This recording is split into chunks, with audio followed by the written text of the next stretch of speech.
Hi friends, horror സ്റ്റോറികൾ കേൾക്കാൻ ഇഷ്ടമുള്ള എല്ലാവർക്കും MS ഹൊറർ മീഡിയയിലേക്ക് സ്വാഗതം. ഇന്ന് 2 വിചിത്രമായ അനുഭവങ്ങളാണ് എനിക്ക് നിങ്ങളോട് പറയാനുള്ളത്. ഇതിൽ ആദ്യത്തെ അനുഭവം എൻ്റെ ഒരു സുഹൃത്തായ സുധീഷ് പറഞ്ഞതാണ്.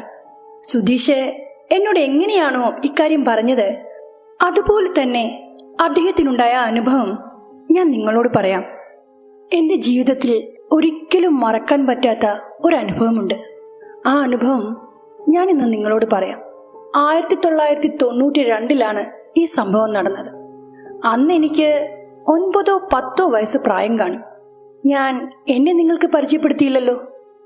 എൻ്റെ പേര് സുധീഷ്. ഇനി ആ സംഭവം എന്താണെന്ന് പറയാം. എൻ്റെ അപ്പച്ചിയുടെ മകളുടെ വിവാഹത്തിന്റെ ഒരുക്കങ്ങൾ നടക്കുകയായിരുന്നു. അന്ന് ഇന്നത്തേതുപോലെയൊന്നുമല്ല. വിവാഹത്തിനുള്ള ഒരുക്കങ്ങളെല്ലാം 1 മാസം മുമ്പേ തുടങ്ങും. അടുത്ത ബന്ധുക്കളെല്ലാം 1-2 ആഴ്ച മുമ്പേ വീട്ടിലെത്തും. എൻ്റെ അച്ഛന് 9 സഹോദരിമാരാണ് ഉള്ളത്. അതിൽ 8ാമത്തെ സഹോദരിയുടെ മകളുടെ വിവാഹമാണ് നടക്കാൻ പോകുന്നത്. ആ സമയത്ത് എൻ്റെ 5-6 അപ്പച്ചിമാരുടെ കല്യാണം കഴിഞ്ഞിരുന്നു. വിവാഹത്തിനോടനുബന്ധിച്ച് അവരും അവരുടെ ഭർത്താക്കന്മാരും മക്കളും എൻ്റെ അച്ഛൻ്റെയും അമ്മയുടെയും ബന്ധുക്കളുമൊക്കെയായി ഒരുപാട് പേർ ഞങ്ങളുടെ കുടുംബ വീട്ടിൽ എത്തിച്ചേർന്നിരുന്നു. വിവാഹത്തിന് 1 മാസം ഉള്ളപ്പോൾ തന്നെ വീട്ടിൽ നിറയെ ആൾക്കാരാണ്. അവരെല്ലാവരും ചേർന്ന് എല്ലാ കാര്യങ്ങളും അങ്ങോട്ട് ചെയ്യും. അന്ന് നാട്ടിൻപുറത്തെങ്ങും ഇന്നത്തെ പോലെ കാറ്ററിംഗ് സർവീസുകാരൊന്നുമല്ല വിവാഹ വീട്ടിൽ ആഹാരം പാകം ചെയ്തിരുന്നത്. പാചകം എളുപ്പമാക്കാൻ ഇത്രയേറെ മെഷീനുകളും ഇല്ലായിരുന്നു. നാട്ടുകാരും വീട്ടുകാരും ചേർന്ന് വിവാഹ വീട്ടിലേക്കുള്ള എല്ലാ ഒരുക്കങ്ങളും ചെയ്യും. വിവാഹ ദിവസമുള്ള സദ്യയ്ക്ക് ആവശ്യമായ കാര്യങ്ങളൊക്കെ ഞങ്ങളുടെ നാട്ടിലെ മെയിൻ കോക്കിയായ സുരച്ചേട്ടന്റെ മേൽനോട്ടത്തിൽ അങ്ങ് നടക്കും. അതിന് മുന്നേയുള്ള ദിവസങ്ങളിലെ പാചകമെല്ലാം ഞങ്ങളുടെ അയൽവക്കക്കാരനായ കുട്ടായി ചേട്ടന്റെ മേൽനോട്ടത്തിൽ നടക്കും. കുട്ടായി ചേട്ടൻ പന്തല് മുതൽ സദ്യവട്ടം വരെയുള്ള എല്ലാ കാര്യങ്ങളും ചെയ്യും. വേമ്പനാട് കായൽക്കരയിലുള്ള ഞങ്ങളുടെ നാട്ടിൽ അന്ന് കല്യാണപ്പന്തലെല്ലാം മെടഞ്ഞ ഓല കൊണ്ടാണ് കെട്ടിയുണ്ടാക്കിയിരുന്നത്. മുറ്റം മുഴുവനുമായി കെട്ടിയുണ്ടാക്കിയ ആ ഉറപ്പുള്ള വലിയ പന്തലിലാണ് കല്യാണം കൂടാൻ വന്നെത്തിയ വീട്ടിലുള്ള പുരുഷന്മാരും കുട്ടികളും കിടക്കുക. സ്ത്രീകളും ചെറിയ കുട്ടികളും വീടിനകത്തും കിടക്കും. പിന്നെ ഇത്രയും പേർക്ക് അന്തി ഉറങ്ങാനൊന്നും വീടിനകത്ത് അന്ന് സ്ഥലം ഉണ്ടായില്ലല്ലോ. അപ്പോൾ ഈ ഓലപ്പന്തലിൽ നിലത്ത് വലിയ തഴപ്പായ വിരിച്ച് മിണ്ടിയും പറഞ്ഞും അങ്ങ് കിടക്കും. അതൊക്കെ വലിയ രസമുള്ള കാര്യമാണ്. ബന്ധുക്കളെല്ലാം ഒരുമിച്ച് കൂടുന്ന അവസരത്തിൽ അവർക്ക് ഒരുപാട് കാര്യങ്ങൾ പറയാനുണ്ടാകും. അതെല്ലാം ഇങ്ങനെ കിടക്കാൻ നേരമാണ് ഓരോരുത്തരും പറയുക. എനിക്കിങ്ങനെയുള്ള പഴങ്കഥകൾ കേൾക്കാൻ വലിയ ഇഷ്ടമാണ്.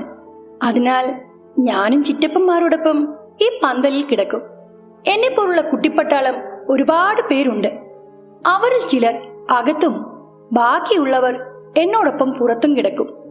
അത്താഴം കഴിയുമ്പോഴേ ഞങ്ങൾ പന്തലിൽ സ്ഥലം പിടിച്ചിരിക്കും. ഇത്രയും ദിവസം വീട്ടിൽ വന്നെത്തിയവർക്ക് 3 നേരം വെച്ച് വിളമ്പണ്ടേ? അത് ഇത്തിരി റിസ്ക് ഉള്ള കാര്യമാണല്ലോ.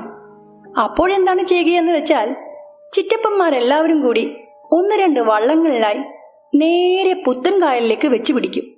കായലിന് നടുവിലെ ആ കരഭാഗത്ത് വാഴ, കപ്പ, തേങ്ങ, തീ വയ്ക്കാനുള്ള വിറക്, അങ്ങനെ ഒരുപാട് സാധനങ്ങളുണ്ട്. പുത്തൻകായലിന് നടുവിലുള്ള ആ പ്രദേശം ഒരു ചെറിയ ദ്വീപ് പോലെയാണ്. ഞങ്ങളുടെ നാട്ടുകാരുടെ ഭാഷയിൽ പറഞ്ഞാൽ അതിനെ ചിറ എന്ന് വിളിക്കും.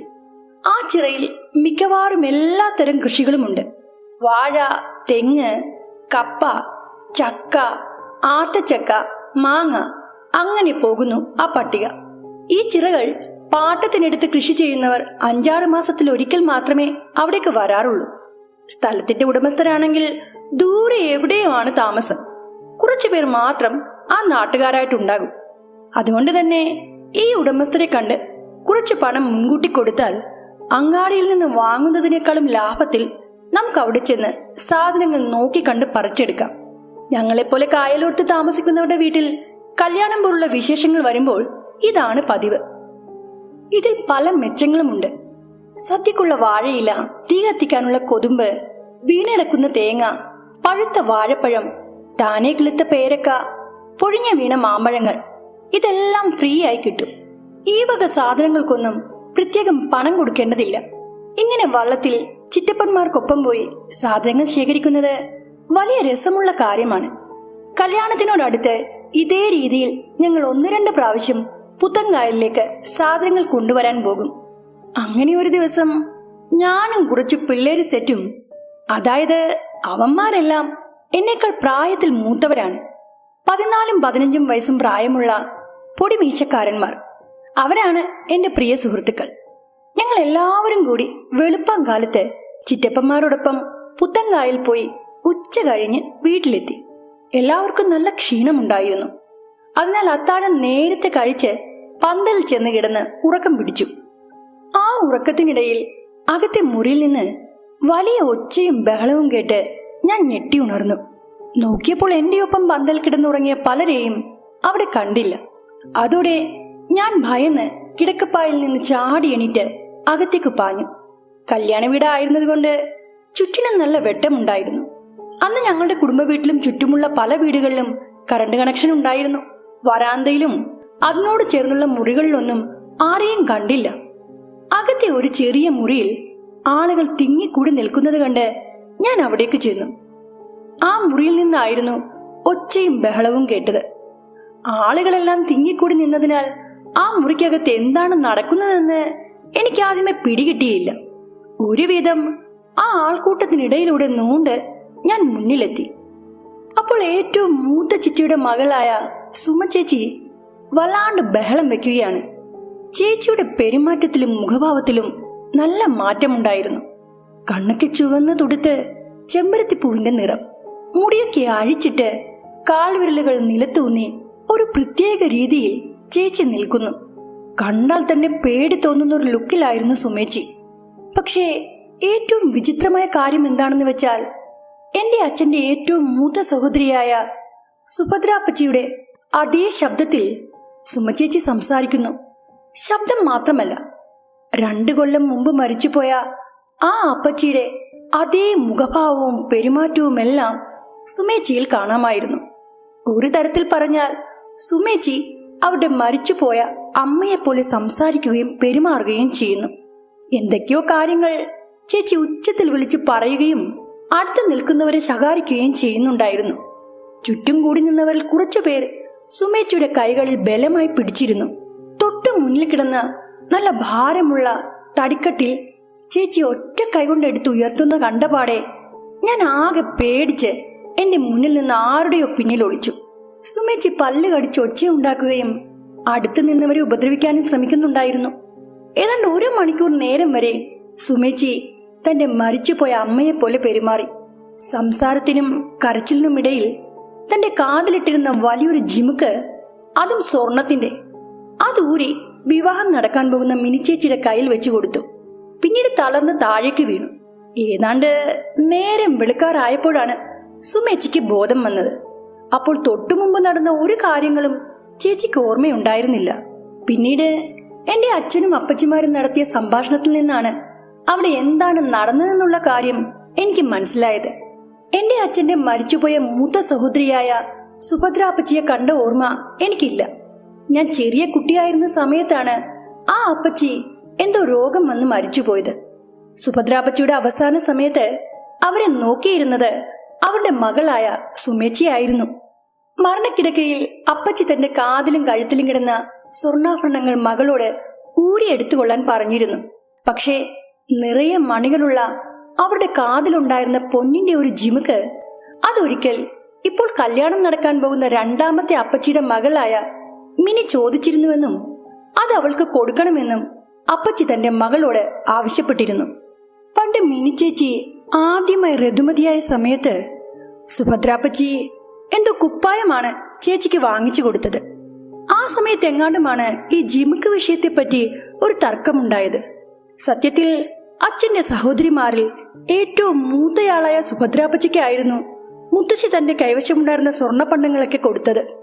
ഏറ്റവും മൂത്ത പേരക്കുട്ടിയെന്ന നിലയിൽ സുഭദ്രാപ്പച്ചിക്കായിരുന്നു തലമുറകളായി കൈമാറി വന്ന സ്വർണ്ണപ്പണ്ടങ്ങളെല്ലാം മുത്തശ്ശിയിൽ നിന്ന് ലഭിക്കാനുള്ള ഭാഗ്യമുണ്ടായത്. അതിൽ മറ്റ് സഹോദരിമാർക്ക് ഒരു നീരസവും ഉണ്ടായിരുന്നു. എന്തായാലും അത്രയും കാലം എല്ലാം സ്വന്തമായി കൈവശം വെച്ചുകൊണ്ട് നടന്ന സുഭദ്രാപ്പച്ചി അവരുടെ മരണസമയം അടുത്തപ്പോൾ ആഭരണങ്ങളെല്ലാം സ്വന്തം മകൾക്ക് കൈമാറുകയും അതിൽ ജിമുക്ക് നേരെ ഇളയ സഹോദരിയുടെ മകളായ മിനിക്ക് കൊടുക്കണമെന്നും പറഞ്ഞിരുന്നു. എന്നാൽ സുമേച്ചി അക്കാര്യം ആരോടും പറഞ്ഞതുമില്ല. ജിമിക്ക് മിനി ചേച്ചിക്ക് കൊടുത്തതുമില്ല. അങ്ങനെ സുഭദ്രാപ്പച്ചി മരിച്ച് ഒരുപാട് വർഷങ്ങളും കഴിഞ്ഞുപോയി. സുമേച്ചി സുഭദ്രാപ്പച്ചിയായി മാറിയ സമയത്ത് കല്യാണ വീട്ടിൽ കൂടിയ ബന്ധുക്കളുടെ നടുവിൽ വെച്ച് മിനിക്ക് ആ കമ്മൽ കൊടുക്കണമെന്ന് അവർ തന്റെ മകളായ സുമയോട് പറഞ്ഞേൽപ്പിച്ചിരുന്നതായും അക്കാര്യം സുമേച്ചി മനഃപൂർവ്വം മറന്നു കളയുകയായിരുന്നുവെന്നും സുമേച്ചി സുഭദ്രാപ്പച്ചിയുടെ ശബ്ദത്തിൽ വിളിച്ചു പറയുകയും ചേച്ചിയുടെ കാതിൽ കിടന്ന ജിമിക്കും കമ്മലും കല്യാണ പെണ്ണായ മിനിക്ക് ഊരിക്കൊടുക്കുകയും ചെയ്തു. എന്നാൽ അടുത്ത ദിവസം സ്വബോധം തിരിച്ചു കിട്ടിയ സുമേച്ചി മറ്റുള്ളവരിൽ നിന്ന് ഈ സംഭവം കേട്ടപ്പോൾ ആകെ പകച്ചുപോയി. മരണസമയത്ത് ചേച്ചിയുടെ അമ്മയായ സുഭദ്രാപ്പച്ചി തന്റെ സ്വർണ്ണാഭരണങ്ങൾ ഊരിക്കൊടുത്ത സമയത്ത് അതിലൊരു കൂട്ടം സ്വന്തം അനിയത്തിയുടെ മകളായ മിനിക്ക് കൊടുക്കണമെന്ന് പറഞ്ഞ കാര്യം സുമേച്ചിക്ക് മാത്രം അറിയാവുന്ന ഒരു രഹസ്യമായിരുന്നു. ആ രഹസ്യമാണ് ആ ഒരു സംഭവത്തോടെ പരസ്യമായത്. മരിച്ചുപോയ സുഭദ്രാപ്പച്ചി സുമേച്ചിയുടെ ദേഹത്ത് വന്നുവെന്നും ഇക്കാര്യങ്ങളൊക്കെ വിളിച്ചു പറഞ്ഞുവെന്നും മറ്റുള്ളവർ പറഞ്ഞപ്പോൾ സുമേച്ചി അത് വിശ്വസിക്കാൻ കൂട്ടാക്കിയില്ല. പക്ഷെ അത്രയും കാലം ചേച്ചി മനസ്സിൽ കൊണ്ടു നടന്ന രഹസ്യം എല്ലാവരും അറിഞ്ഞുവെന്ന് കണ്ടപ്പോൾ സുമേച്ചിക്ക് ഈ സംഭവം വിശ്വസിക്കാതിരിക്കാനുമായില്ല. പിന്നീട് സുമേച്ചി തന്റെ അമ്മയുടെ ഫോട്ടോയ്ക്ക് മുന്നിൽ പോയി കരഞ്ഞ് മാപ്പ് പറയുകയും ചെയ്തു. എന്നെ സംബന്ധിച്ചിടത്തോളം ഈ ഒരു അനുഭവം എനിക്ക് മറക്കാൻ പറ്റാത്ത ഒന്നാണ്. മരിച്ചുപോയവർ ജീവിച്ചിരിക്കുന്നവരിലൂടെ ഇങ്ങനെയൊക്കെ തിരിച്ചു വരുമോ എന്ന ചിന്ത എന്റെ മനസ്സിനെ ഇപ്പോഴും അലട്ടാറുണ്ട്. ഞാനിക്കാര്യം എന്റെ പല സുഹൃത്തുക്കളോടും പറഞ്ഞിട്ടുണ്ട്. അവരിൽ ചിലർ പറഞ്ഞത് സുമേച്ചി ചുമ്മാ ആക്ട് ചെയ്തതാണെന്നാണ്. മറ്റു ചിലർ പറഞ്ഞത് ഇതിലൊക്കെ നമുക്ക് വിശദീകരിക്കാനാവാത്ത ചില സത്യങ്ങൾ ഉണ്ടെന്നാണ്. എന്തായാലും ഈ സംഭവം നേരിട്ട് കണ്ട എനിക്ക് സുമേച്ചിയെ സംശയിക്കാൻ കഴിയില്ല. കാരണം അങ്ങനെ ആക്ട് ചെയ്തതുകൊണ്ട് ചേച്ചിക്ക് എന്ത് മെച്ചമാണുള്ളത്? ആരും അറിയരുതെന്ന് വിചാരിച്ച് മനസ്സിൽ കൊണ്ടു നടന്ന കാര്യം വീട്ടുകാരും നാട്ടുകാരും അറിയുകയും ചെയ്തു. ജിമിക്കിയും കമ്മലും മിനി ചേച്ചിക്ക് കൊടുക്കേണ്ടിയും വന്നു. അപ്പോൾ പിന്നെ സുമേച്ചിക്ക് അങ്ങനെ ആക്ട് ചെയ്യേണ്ട ഒരു കാര്യവുമില്ല. പിന്നീട് ഒരിക്കൽ പോലും സുമേച്ചി സുഭദ്രാപ്പച്ചിയെ പോലെ. ഇനി മറ്റൊരു അനുഭവം പറയാം. ഈ അനുഭവം എനിക്ക് അയച്ചു തന്നത് രാഹുലാണ്. അതിനാൽ രാഹുലിന്റെ ഈ അനുഭവം അദ്ദേഹത്തിന്റെ വാക്കുകളിലൂടെ ഞാൻ ഇവിടെ പറയാം. 1996 തുടക്കമാണ്. ഞാനന്ന് ചേർത്തല സെന്റ് മൈക്കിൾസ് കോളേജിൽ പഠിക്കുന്ന കാലം. കോളേജ് വരാന്തകളിലും ക്യാൻറ്റീനിലും അന്ന് ഒരേയൊരു ചർച്ചയേ ഉള്ളൂ. മമ്മൂട്ടി നായകനാവുന്ന കമൽ സാറിന്റെ പുതിയ സിനിമയുടെ ഷൂട്ടിംഗ് തൊട്ടടുത്ത് നടക്കുന്നു. അഴകിയ രാവണൻ എന്നാണ് സിനിമയുടെ പേര്. നടി ഭാനുപ്രിയയാണ് നായികയെന്നും ശ്രീനിവാസൻ ഒരു പ്രധാന വേഷം ചെയ്യുന്നുണ്ടെന്നും അറിഞ്ഞതോടെ എന്റെ ആവേശം ഇരട്ടിച്ചു. സിനിമകൾ തിയേറ്ററിൽ കണ്ടിട്ടുണ്ടെന്നല്ലാതെ ഒരു സിനിമ എങ്ങനെയാണ് ക്യാമറയിൽ പകർത്തുന്നതെന്ന് നേരിട്ട് കാണാൻ എനിക്കും എന്റെ ചങ്ങാതി ഷിഹാബിനും വലിയ മോഹം. ഒടുവിൽ ഞങ്ങൾ ആ തീരുമാനമെടുത്തു. എന്തായാലും നമുക്കൊന്ന് പോയി നോക്കണം. അങ്ങനെ ഒരു വൈകുന്നേരം കോളേജ് വിട്ട നേരത്ത് ഞാനും ഷിഹാബും കൂടി പുറപ്പെട്ടു. അവന്റെ പഴയ സൈക്കിളിലായിരുന്നു ഞങ്ങളുടെ ആ യാത്ര. മണവേലി എവിടെയാണെന്ന് അന്ന് വലിയ നിശ്ചയമില്ല. പോകുന്ന വഴിയിൽ കണ്ടവരോടൊക്കെ ഞങ്ങൾ ആ വഴി ചോദിച്ചു. ആ സിനിമയുടെ ഷൂട്ടിംഗ് നടക്കുന്ന വീടാണോ?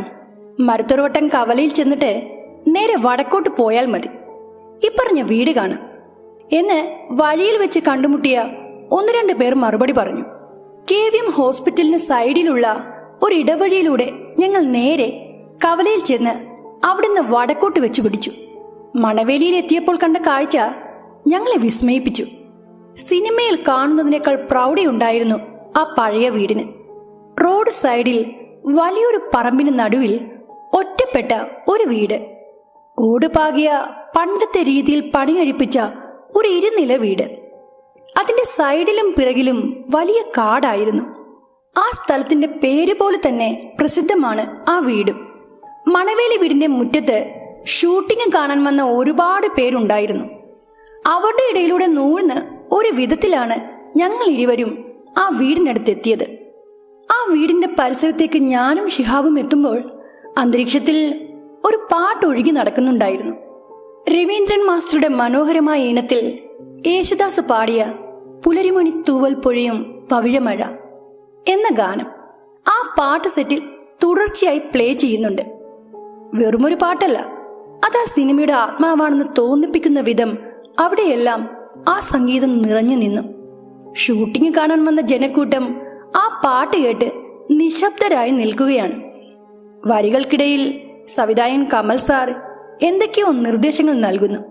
ആ പാട്ടിന്റെ വരികൾ കേൾക്കുമ്പോൾ തന്നെ ചുറ്റുമുള്ള പ്രകൃതിക്ക് ഒരു പ്രത്യേക ഭംഗി വരുന്നതായി ഞങ്ങൾക്ക് തോന്നി.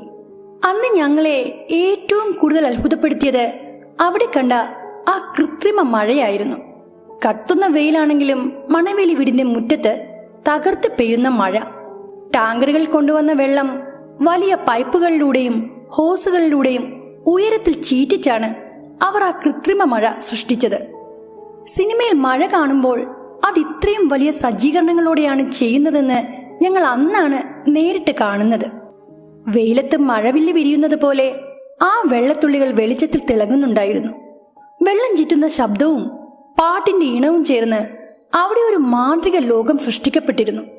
ആ കൃത്രിമ മഴയുടെ നടുവിൽ സിനിമയിലെ നായിക ഭാനുപ്രിയ തികഞ്ഞ തന്മയത്വത്തോടെ അഭിനയിക്കുകയാണ്. മഴയിൽ കുളിച്ച് ആ പാട്ടിന്റെ ഈണത്തിനൊത്ത് ചുവടുവെക്കുന്ന അനുരാധ എന്ന കഥാപാത്രം. ക്യാമറ ആംഗിളുകൾക്കനുസരിച്ച് അവർ വീണ്ടും വീണ്ടും ആ മഴ നനയുന്നു. പക്ഷേ ആക്ഷൻ കട്ട് എന്ന 2 വാക്കുകൾ തുടരെ തുടരെ കേട്ട് ഞങ്ങൾക്കാകെ ബോറടിച്ചു തുടങ്ങി. മഴയിൽ നനഞ്ഞു നിൽക്കുന്ന ഭാനുപ്രിയ 1-2 ചുവടുകൾ വെക്കുന്നു, പിന്നെ ആക്ഷൻ കട്ട്. ഈ സീൻ തന്നെ ആവർത്തിച്ച് നടക്കുകയാണ്. ഇത്രയും അധ്വാനിച്ചാണ് ഈ ഒരു പാട്ടുരംഗം ചിത്രീകരിക്കുന്നതെന്ന് ഞങ്ങൾക്ക് അന്നാണ് ബോധ്യമായത്. വൈകിട്ട് അവിടെ നിന്ന് ഞാനും ഷിഹാബും മടങ്ങുമ്പോഴും ഞങ്ങളുടെ നാവിലും പുലരിമണി തൂവൽ പുഴിയും പവിഴമഴ എന്ന് തുടങ്ങുന്ന സിനിമാ ഗാനത്തിന്റെ വരികളായിരുന്നു. നന്നേ വൈകിയാണ് ഞങ്ങൾ അവിടെ നിന്ന് വീട്ടിലേക്ക് തിരിച്ചത്. കവലയിൽ ചെന്നതിന് ശേഷം ഞങ്ങൾ വന്ന വഴിയെ ധന്വന്തരി ക്ഷേത്രത്തിന് പിന്നിലുള്ള റോഡിലൂടെ ഹൈവേയിലേക്ക് സൈക്കിൾ ചവിട്ടി. അപ്പോഴേക്കും നേരം ഇരുട്ടിയിരുന്നു. ഏതാണ്ട് 9 മണി കഴിഞ്ഞു കാണും. വീതി കുറഞ്ഞ ആ റോഡ് ഏറെ വിജനമായിരുന്നു. ഹോസ്പിറ്റലിന് പിന്നിലുള്ള റോഡിലെ നിശബ്ദത ഞങ്ങളിൽ വല്ലാത്ത അസ്വസ്ഥതയുണ്ടാക്കി. 1-2 സ്ഥലത്തെ സ്ട്രീറ്റ് ലൈറ്റുകൾ പ്രകാശിക്കുന്നില്ലായിരുന്നു. സൈക്കിളിന്റെ അരണ്ട വെളിച്ചമായിരുന്നു മുന്നിലെ കാഴ്ചകൾ കാണാനുള്ള ഏക ആശ്രയം. അങ്ങനെ ഒരുവിധം ഞങ്ങൾ ഹോസ്പിറ്റലിന് സൈഡിലുള്ള റോഡിലെത്തി. ആ റോഡിന്റെ ഒരു വശത്ത് ആശുപത്രിയും മറുഭാഗത്ത് കാട് പിടിച്ചു കിടക്കുന്ന ഒരു പറമ്പുമാണ്. കൊന്നപ്പത്രികൾ കൊണ്ടുള്ള വേലിക്കപ്പുറമായിരുന്നു ആ പറമ്പ്. ആ ഭാഗത്ത് നല്ല ഇരുട്ടായിരുന്നു. അവിടെ എത്തിയപ്പോൾ ഒരു കൂട്ടം നായ്ക്കളുടെ ഓരിയിടൽ ശബ്ദം ഒന്നിച്ചു മുഴങ്ങി. ആ നിശബ്ദതയിൽ പെട്ടെന്ന് ആ ഊരിയിടൽ ശബ്ദം കേട്ടപ്പോൾ സൈക്കിൾ ചവിട്ടിയ ഷിഹാബിന്റെ നിയന്ത്രണം പോലും തെറ്റിപ്പോയി. സൈക്കിൾ ചെറുതായി ഒന്ന് പാളി, പക്ഷെ വീണില്ല. ഞാനും വല്ലാണ്ട് ഭയന്നു പോയിരുന്നു. സൈക്കിൾ നിയന്ത്രണം വിട്ട് പാളിയപ്പോൾ തന്നെ അതിന്റെ പിന്നിലിരുന്ന ഞാൻ എടുത്തു ചാടി. ഷിഹാബ് സൈക്കിളിന്റെ ഹാൻഡിൽ പിടിച്ച് കാല് നിലത്ത് കുത്തി വീഴാതെ അങ്ങനെ നിന്നെങ്കിലും അവന്റെ നോട്ടം റോഡിന്റെ എതിർവശത്തുള്ള കമ്പിവേലി കെട്ടിത്തിരിച്ച ആ കാട് പിടിച്ചു കിടക്കുന്ന പറമ്പിലേക്കായിരുന്നു. ആ സമയത്ത് ആ പരിസരത്ത് ആകെ വല്ലാത്ത പുകയും ഒരു വൃത്തികെട്ട സ്മെല്ലും ഉണ്ടായിരുന്നു. ഹോസ്പിറ്റലിന്റെ മതിലുവളപ്പിനുള്ളിൽ നിന്നായിരുന്നു ആ ദുർഗന്ധം കലർന്ന പുക അവിടെയെല്ലാം വ്യാപിച്ചത്. ഹോസ്പിറ്റലിലെ വേസ്റ്റ് എല്ലാം കൂട്ടിയിട്ട് കത്തിക്കുന്ന ഒരു ഫർണസ് അവിടെ ഉണ്ടായിരുന്നുവെന്ന് എനിക്ക് തോന്നുന്നു. അതിൽ നിന്നായിരിക്കാം ആ പുകയും ദുർഗന്ധവും അവിടെ ആകെ വ്യാപിച്ചത്. സൈക്കിളിൽ നിന്ന് ചാടിയിറങ്ങിയ ഞാൻ ഷിഹാബിനടുത്തേക്ക് തിടുക്കത്തിൽ ചെന്നു. അവൻ അപ്പോഴും പന്തം കണ്ട പെരിച്ചാഴിപ്പുള്ളി നിൽക്കുകയായിരുന്നു. ഞാനവന്റെ തോൾ തൊട്ടപ്പോഴേക്കും ഷിഹാബ് ഞെട്ടിപ്പിടഞ്ഞ് ചുറ്റും നോക്കി. എന്നിട്ട് ഇരുട്ട് തങ്ങി നിന്ന ആ പറമ്പിലേക്ക് നോക്കി, മാറിപ്പോ, എന്റെ അടുത്തേക്ക് വരരുത് എന്നൊക്കെ വിളിച്ചു പറഞ്ഞുകൊണ്ട് അവൻ സൈക്കിൾ മുന്നോട്ടെടുക്കാൻ ശ്രമിച്ചു. പക്ഷേ അവന് സൈക്കിൾ നിയന്ത്രിക്കാനായില്ല. അവന്റെ പരിഭ്രമവും വെപ്രാളവും കണ്ട് ഞാൻ പേടിച്ചു. അവിടുന്ന് പിന്നീട് അങ്ങോട്ട് ഞാനാണ് സൈക്കിൾ ചവിട്ടിയത്. ഷിഹാബ് എന്റെ മുതുകിൽ അള്ളി പിടിച്ചുകൊണ്ട് പിന്നിലിരുന്നു. ഹോസ്പിറ്റലിന് പിന്നിലെ ഇടവഴി താണ്ടി ഞങ്ങൾ ഹൈവേയിലെത്തി. അവൻ അപ്പോഴെല്ലാം എന്തൊക്കെയോ പിച്ചും പേയും പറയുന്നുണ്ടായിരുന്നു. ഷിഹാബിന്റെ പെട്ടെന്നുള്ള ആ മാറ്റം എന്നിൽ ഭയമുളവാക്കി. അവന്റെ ആ സംസാരം അവ്യക്തമായിരുന്നു. ഇടയ്ക്ക് താഴെ ഇറങ്ങ്, പോയി ഇവിടുന്ന് എന്നൊക്കെ പറയുന്നത് എനിക്ക് മനസ്സിലായെങ്കിലും ബാക്കിയൊന്നും വ്യക്തമായി കേട്ടില്ല. ഹൈവേയിലെത്തിയപ്പോൾ ചീറിപ്പാഞ്ഞു പോകുന്ന വാഹനങ്ങളെയും ആൾക്കൂട്ടത്തെയും കണ്ടപ്പോൾ എനിക്കാകെ ആശ്വാസമായി. പക്ഷേ ആ സമയത്തും ഞങ്ങളുടെ സൈക്കിളിന് പിന്നാലെ ഒരു കൂട്ടം തെരുവ് നായ്ക്കൾ ഓരിയിട്ടുകൊണ്ട് ഓടി വരുന്നുണ്ടായിരുന്നു. അവറ്റകൾ ആ ഹോസ്പിറ്റലിനടുത്തുള്ള ഇടറോഡിൽ വെച്ച് ഞങ്ങളുടെ പിന്നാലെ കൂടിയതായിരുന്നു. ഹൈവേ പിന്നിട്ട് തിരുവഴ റോഡിലേക്ക് തിരിഞ്ഞ് അമ്പലത്തിനടുത്തെത്താറായപ്പോൾ ആ തെരുവ് നായ്ക്കൾ പെട്ടെന്ന് ഇരുട്ടിലെവിടെയോ ഓടി മറഞ്ഞു. എന്നാൽ ക്ഷേത്ര പരിസരം കഴിഞ്ഞതും ആ നായ്ക്കൾ വീണ്ടും ഞങ്ങളുടെ സൈക്കിളിന് പിന്നിൽ പ്രത്യക്ഷപ്പെട്ടു. അപ്പോഴും അവറ്റകൾ വലിയ വായിൽ ഓരിയിടുന്നുണ്ടായിരുന്നു. ഷിഹാബിന്റെ വീടെത്തും വരെ ആ നായ്ക്കൂട്ടം ഞങ്ങളുടെ പിന്നാലെ വന്നു. അവനെ അവന്റെ വീട്ടിൽ ഇറക്കി വിട്ടതിന് ശേഷം ഞാൻ ഷിഹാബിന്റെ സൈക്കിളുമായി എന്റെ വീട്ടിലേക്ക് പോയി. അതുവരെ ഞങ്ങളെ പിന്തുടർന്ന് വന്ന ആ നായ്ക്കൂട്ടം ഷിഹാബ് വീടിനകത്തേക്ക് കയറിയ പാടെ ആ വീട്ടുമുറ്റത്ത് നിന്ന് എങ്ങോട്ടോ ഓടിപ്പോയി. അത്ഭുതം എന്താണെന്ന് വെച്ചാൽ അവറ്റകൾ പിന്നെ എന്നെ ശല്യപ്പെടുത്താനായി വന്നില്ല എന്നതാണ്. ഷിഹാബിന്റെ വീട്ടിൽ നിന്ന് എന്റെ വീട്ടിലേക്ക് പിന്നെയും ഒരു 10 മിനിറ്റ് സൈക്കിൾ ചവിട്ടുന്ന ദൂരമുണ്ട്. അടുത്ത ദിവസം അവന്റെ സൈക്കിൾ തിരിച്ചേൽപ്പിക്കാനായി ഞാൻ ഷിഹാബിന്റെ വീട്ടിലെത്തിയപ്പോൾ അവനെയും കൊണ്ട് അവന്റെ വീട്ടുകാർ ഹോസ്പിറ്റലിൽ പോയി എന്ന് അറിയാൻ കഴിഞ്ഞു. രാത്രിയിൽ അവൻ പനിച്ച് വിറയ്ക്കുകയായിരുന്നുവെന്നും പിച്ചും പേയും പറഞ്ഞെന്നുമൊക്കെ അവന്റെ മുത്തശ്ശൻ എന്നോട് പറഞ്ഞു. ഷിഹാബ് 1-2 ദിവസം ഹോസ്പിറ്റലിൽ അഡ്മിറ്റ് ആയിരുന്നു.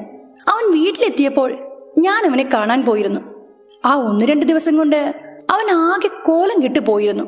മുഖം ആകെ കരുവാളിച്ച് കണ്ണുകൾ കുഴിഞ്ഞ് ആകെ അവശനായിരുന്നു ഷിഹാബ്. സാധാരണ വായിൽ നാവിടാത്ത സ്വഭാവമുള്ള അവൻ ആകെ നിശബ്ദനായിരുന്നു. ഏതോ അദൃശ്യ ബിന്ദുവിലേക്ക് നോക്കി ഒരേ ഇരിപ്പായിരുന്നു ആള്. എന്നെ കണ്ടിട്ട് ഒരു അപരിചിതനെ നോക്കുന്നത് പോലെ നോക്കിയതല്ലാതെ അവൻ എന്നോട് യാതൊന്നും സംസാരിച്ചില്ല. കഴുത്തുയർത്താൻ അവൻ വല്ലാതെ പ്രയാസപ്പെടുന്നത് പോലെ എനിക്ക് തോന്നി. കൂനിക്കൂടിയുള്ള അവന്റെ ഇരിപ്പ് നോക്കിക്കൊണ്ട് ഷിഹാബിന്റെ വാപ്പ എന്നോട് അന്ന് ഞങ്ങൾ ഷൂട്ടിംഗ് കാണാൻ പോയപ്പോൾ റോഡിൽ എവിടെയെങ്കിലും വീണിരുന്നോ എന്ന് ചോദിച്ചു. ഞാൻ ഇല്ല എന്ന് മറുപടി പറയുകയും ചെയ്തു. നിന്റെ കൂടെ ഷൂട്ടിംഗ് കാണാൻ പോയിട്ട് വന്നപ്പോൾ തൊട്ടാണ് അവൻ വിചിത്രമായി പെരുമാറാൻ തുടങ്ങിയതെന്നും അവൻ ഇങ്ങനെ വയ്യാതായതെന്നും അവന്റെ ഉമ്മ എന്നോട് പരാതി പറഞ്ഞു. ഞാൻ എന്തോ കുറ്റം ചെയ്തതുപോലെയായിരുന്നു അവരുടെ ഒരു സംസാരം. ഷിഹാബിന് കാര്യമായിട്ട് എന്തോ സംഭവിച്ചു എന്ന് അവന്റെ അപ്പോഴത്തെ അസാധാരണമായ പെരുമാറ്റത്തിൽ നിന്ന് എനിക്ക് മനസ്സിലായെങ്കിലും അവൻ എന്താണ് സംഭവിച്ചതെന്ന് എനിക്കും അജ്ഞാതമായ കാര്യമായിരുന്നു.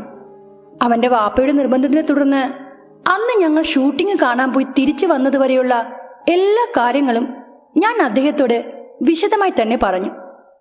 ഷിഹാബിന്റെ ഉമ്മ എന്നെ കുറ്റപ്പെടുത്തി സംസാരിച്ചതിൽ എനിക്ക് നല്ല വിഷമമുണ്ടായിരുന്നു. അതിനാൽ തന്നെ കുറച്ച് ദിവസത്തേക്ക് ഞാൻ അവനെ കാണാൻ പോയില്ല.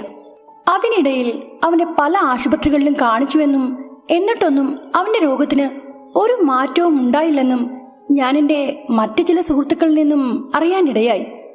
അങ്ങനെ ഒരാഴ്ച കഴിഞ്ഞ് ഞാൻ വീണ്ടും ഷിഹാബിനെ കാണാൻ അവന്റെ വീട്ടിൽ ചെന്നു. അപ്പോൾ അവന് നല്ല മാറ്റമുണ്ടായിരുന്നു. അവൻ എന്നെ തിരിച്ചറിയുകയും സംസാരിക്കുകയും ചെയ്തു. പക്ഷേ അവന്റെ മുഖത്ത് കണ്ട ആ ക്ഷീണം അതപ്പോഴും പൂർണ്ണമായും മാറിയിട്ടില്ലായിരുന്നു. അന്ന് അവന്റെ വീട്ടിൽ ഏതോ പള്ളിയിൽ നിന്ന് ഒരു ഹാജിയാർ വന്നിട്ടുണ്ടായിരുന്നു. അദ്ദേഹത്തോടൊപ്പം ആ വീട്ടിലുള്ളവർ ഖുർആൻ വായിക്കുകയും പ്രാർത്ഥനയിൽ ഏർപ്പെടുകയും ചെയ്തു. ഏതാണ്ട് ഒരാഴ്ച അദ്ദേഹം അവന്റെ വീട്ടിൽ വന്നുപോയി. പിന്നീട് കുറച്ചുനാൾ കഴിഞ്ഞ് ഷിഹാബിന്റെ ഉമ്മയുടെ നാവിൽ നിന്നാണ് അവിശ്വസനീയമായ ചില കാര്യങ്ങൾ ഞാൻ അറിഞ്ഞത്. അപ്പോഴേക്കും ഷിഹാബ് പൂർണ്ണ ആരോഗ്യവാനായ ആ പഴയ ഷിഹാബായി മാറിയിരുന്നു. എന്തായാലും അവന്റെ ഉമ്മ പറഞ്ഞ കാര്യം ഞാനിവിടെ പറയാം. അന്ന് ഞങ്ങൾ ഇരുവരും അഴകിയ രാവണൻ എന്ന സിനിമയുടെ ഷൂട്ടിംഗ് കണ്ട് മടങ്ങി വന്ന വഴിക്ക് ഹോസ്പിറ്റലിനടുത്തുള്ള ഇട റോഡിൽ ഞങ്ങൾ സഞ്ചരിച്ചിരുന്ന സൈക്കിൾ ഒന്ന് പാളിപ്പോയി എന്ന് പറഞ്ഞിരുന്നല്ലോ. അവിടെ റോഡിന് എതിർവശത്തുള്ള മുള്ളുവേലി കെട്ടിത്തിരിച്ച ആ കാട് പിടിച്ച പറമ്പിലേക്ക് നോക്കി ഷിഹാബ് കുറച്ചധികം നേരം നിന്നുവെന്ന് ഞാൻ പറഞ്ഞതാണല്ലോ. പള്ളിയിൽ നിന്ന് വന്ന ഹാജിയാരോട് അവൻ ആ പറമ്പിൽ വെച്ച് ഒരാളെ കണ്ടിരുന്നുവെന്ന് പറഞ്ഞു അത്രേ. അന്നു തൊട്ട് ആ ആൾരൂപം സദാസമയവും അവന്റെ കൂടെ ഉണ്ടായിരുന്നുവെന്നാണ് അവൻ പറഞ്ഞത്. കൂടാതെ ആ ആൾരൂപം എപ്പോഴും അവന്റെ കഴുത്തിന് മുകളിൽ കയറി കാലുകൾ പിണച്ച് മുന്നോട്ടിട്ടുകൊണ്ട് വട്ടമിരുന്നതുകൊണ്ട് അവന് കഴുത്തുയർത്താനാവില്ലെന്ന് അവൻ കരഞ്ഞുകൊണ്ട് ഹാജിയാരോട് പറഞ്ഞു അത്രേ. അന്നു മുതൽ അദ്ദേഹം അവന്റെ വീട്ടിൽ രാവിലെയും വൈകിട്ടും മുടങ്ങാതെ വരുമായിരുന്നു. അവനും അവന്റെ വീട്ടുകാരും ചേർന്ന് അദ്ദേഹത്തോടൊപ്പം ഖുർആൻ വായിക്കുകയും ആ ഹാജിയാർ അവരുടെ വീട്ടിൽ ആ 5 ദിവസവും ചില പൂജകൾ ചെയ്തുവെന്നും അവന്റെ ഉമ്മ എന്നോട് പറഞ്ഞു.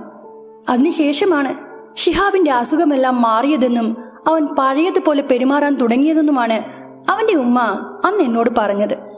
ഷൂട്ടിംഗ് കണ്ട് മടങ്ങി വരുന്ന ആ സമയത്ത് ആ ഹോസ്പിറ്റലിന് സൈഡിലുള്ള റോഡിലെത്തിയപ്പോൾ അവൻ എന്തോ കണ്ട് ഭയന്നതുപോലെ ആയിരുന്നു പെരുമാറിയത്. അന്ന് രാത്രിയോടെയാണ് അവന് വയ്യാതായതും. ഹാജിയാർ കൊടുത്ത ഏലസ് ധരിച്ചതിൽ പിന്നെയാണ് അവൻ സാധാരണ നിലയിലേക്കായതെന്നാണ് അവന്റെ ഉമ്മ അന്ന് എന്നോട് പറഞ്ഞത്. ഷിഹാബിനോട് അതിനെക്കുറിച്ചൊന്നും ചോദിക്കുകയും പറയുകയും വേണ്ടെന്ന് അവന്റെ ഉമ്മ എന്നെ വിലക്കിയതിനാൽ ഞാൻ ആ സംഭവത്തെക്കുറിച്ച് അവനോട് പിന്നെ ചോദിക്കാനും പോയില്ല. എന്നാലും ഷിഹാബിന്റെ വിചിത്രമായ സ്വഭാവമാറ്റത്തിന് പിന്നിലെ കാരണത്തെക്കുറിച്ച് അവന്റെ ഉമ്മ പറഞ്ഞ കാര്യം എന്നെ ഞെട്ടിച്ചു കളഞ്ഞു. പിന്നീട് കുറെ കാലം കഴിഞ്ഞാണ് ആ ഹോസ്പിറ്റലിനടുത്തുള്ള റോഡിന് മറുവശത്തായി കിടക്കുന്ന ആ പറമ്പ് പണ്ട് ഒരു ചുടുകാടായിരുന്നു എന്ന് ഞാൻ അറിഞ്ഞത്. അനാഥ ശവങ്ങളെ അവിടെയായിരുന്നു മറവു ചെയ്തിരുന്നത് അത്രേ.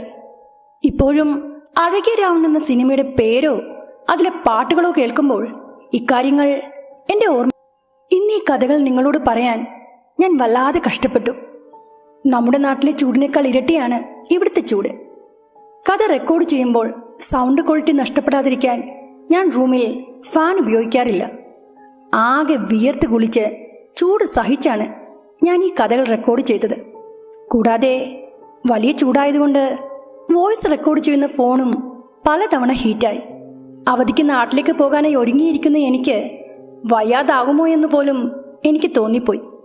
അത്രയ്ക്കും ചൂട് സഹിച്ചാണ് ഈ കഥ റെക്കോർഡ് ചെയ്തത്.